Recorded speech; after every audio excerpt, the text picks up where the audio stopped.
श्री सीताराम चंद्राभ्याम नमः। अयोध्या कांड 35वां सर्ग। सुमंत्र के समझाने और फटकारने पर भी कैकई का टस से मस न होना। तदंतर होश में आने पर सारथी सुमंत्र सहसा उठकर खड़े हो गए। उनके मन में बड़ा संताप हुआ जो अमंगलकारी था। वे क्रोध के मारे कांपने लगे। उनके शरीर और मुख की पहली स्वाभाविक कांति बदल गई। वे क्रोध से आंखें लाल करके दोनों हाथों से सिर पीटने लगे और बारंबार लंबी सांस खींचकर हाथ से हाथ मलकर दांत कटकटाकर राजा दशरथ के मन की वास्तविक अवस्था देखते हुए अपने वचन रूपी तीखे बाणों से कैकई के हृदय को कंपित सा करने लगे। अपने अशुभ एवं अनुपम वचन रूपी वज्र से कैकई के सारे मर्म स्थानों को विदीर्ण से करते हुए सुमंत्र ने उससे इस प्रकार कहना आरंभ किया। देवी, जब तुमने संपूर्ण चराचर जगत के स्वामी स्वयं अपने पति महाराज दशरथ का ही त्याग कर दिया, तब इस जगत में कोई ऐसा कुकर्म नहीं है जिसे तुम न कर सको। मैं तो समझता हूँ कि तुम पति की हत्या करने वाली तो हो ही, अंततः कुलघातिनी भी हो।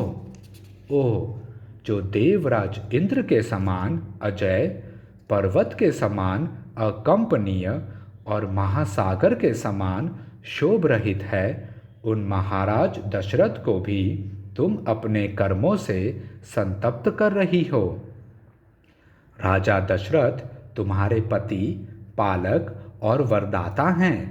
तुम इनका अपमान न करो। नारियों के लिए पति की इच्छा का महत्व करोड़ों पुत्रों से भी अधिक है।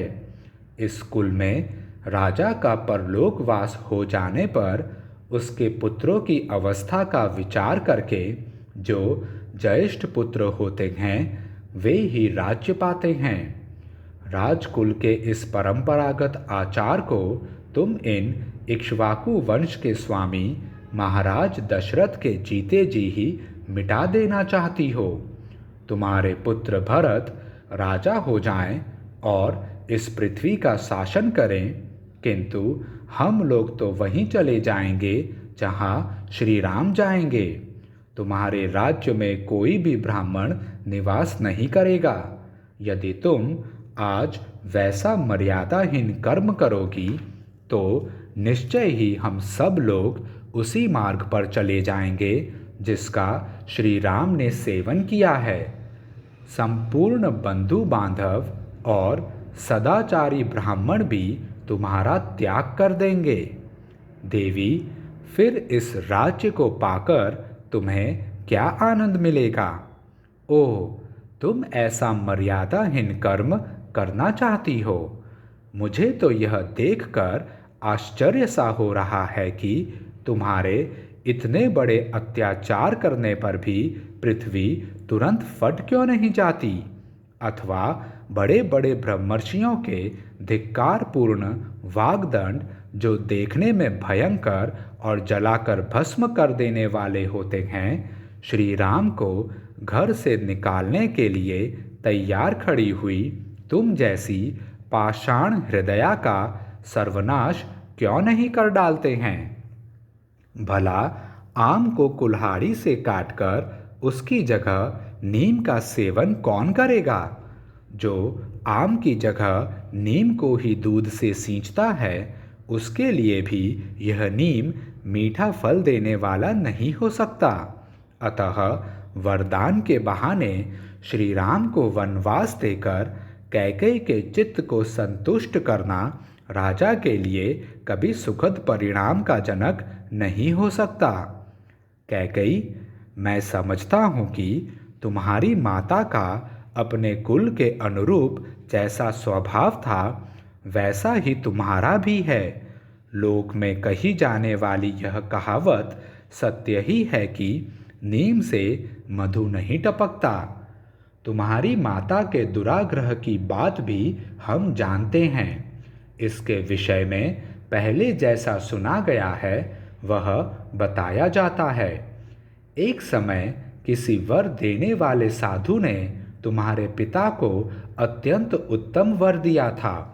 उस वर के प्रभाव से कैकेय नरेश समस्त प्राणियों की बोली समझने लगे। तिर्यक योनि में पड़े हुए प्राणियों की बातें भी उनकी समझ में आ जाती थी। एक दिन तुम्हारे महातेजस्वी पिता शैया पर लेटे हुए थे। उसी समय जृंभ नामक पक्षी की आवाज़ उनके कानों में पड़ी। उसकी बोली का अभिप्राय उनकी समझ में आ गया, अतः वे वहाँ कई बार हंसे। उसी शैया पर तुम्हारी माँ भी सोई थी। वह यह समझकर कि राजा मेरी ही हंसी उड़ा रहे हैं कुपित हो उठी और गले में मौत की फांसी लगाने की इच्छा रखती हुई बोली, सौम्य नरेश्वर, तुम्हारे हंसने का क्या कारण है, यह मैं जानना चाहती हूँ। तब राजा ने उस देवी से कहा, रानी, यदि मैं अपने हंसने का कारण बता दूं तो उसी क्षण मेरी मृत्यु हो जाएगी, इसमें संशय नहीं है। देवी, यह सुनकर तुम्हारी रानी माता ने तुम्हारे पिता कैकेय राज से फिर कहा, तुम जियो या मरो, मुझे कारण बता दो। भविष्य में तुम मेरी हंसी नहीं उड़ा सकोगे।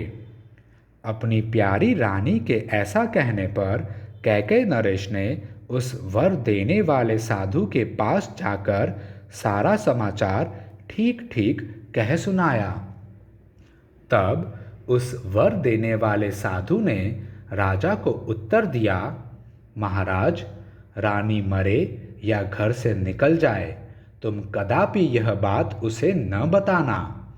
प्रसन्न चित्त वाले उस साधु का यह वचन सुनकर कैकेय नरेश ने तुम्हारी माता को तुरंत घर से निकाल दिया और स्वयं कुबेर के समान विहार करने लगे।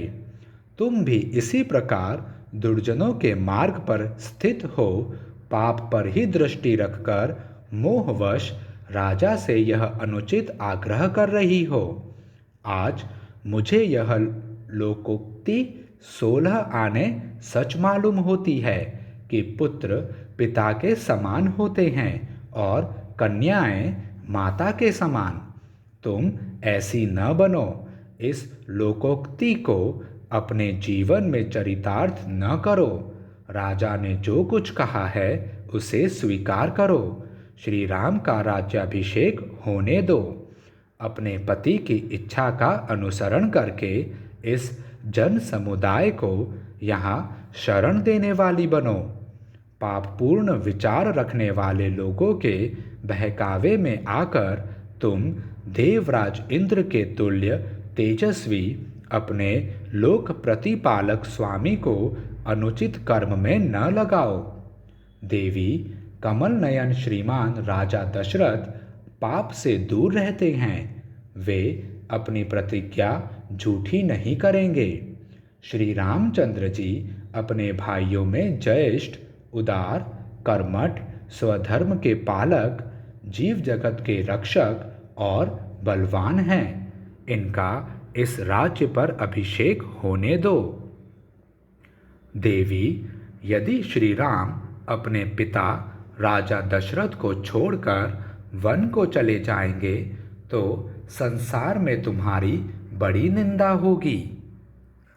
अतः श्री रामचंद्र जी ही अपने राज्य का पालन करें और तुम निश्चिंत होकर बैठो। श्री राम के सिवा दूसरा कोई राजा इस श्रेष्ठ नगर में रहकर तुम्हारे अनुकूल आचरण नहीं कर सकता। श्री राम के युवराज पद पर प्रतिष्ठित हो जाने के बाद महाधनुर्धर राजा दशरथ पूर्वजों के वृत्तांत का स्मरण करके स्वयं वन में प्रवेश करेंगे। इस प्रकार सुमंत्र ने हाथ जोड़कर कैकेयी को उस राजभवन में सांत्वनापूर्ण तथा तीखे वचनों से भी बारंबार विचलित करने की चेष्टा की, किंतु वह टस से मस न हुई। देवी कैकेयी के मन में न तो क्षोभ हुआ और न दुख ही। उस समय उसके चेहरे के रंग में भी कोई फर्क पड़ता नहीं दिखाई दिया। इस प्रकार श्री वाल्मीकि निर्मित आर्ष रामायण आदि काव्य के अयोध्या कांड में 35वां सर्ग पूरा हुआ। जय श्री राम।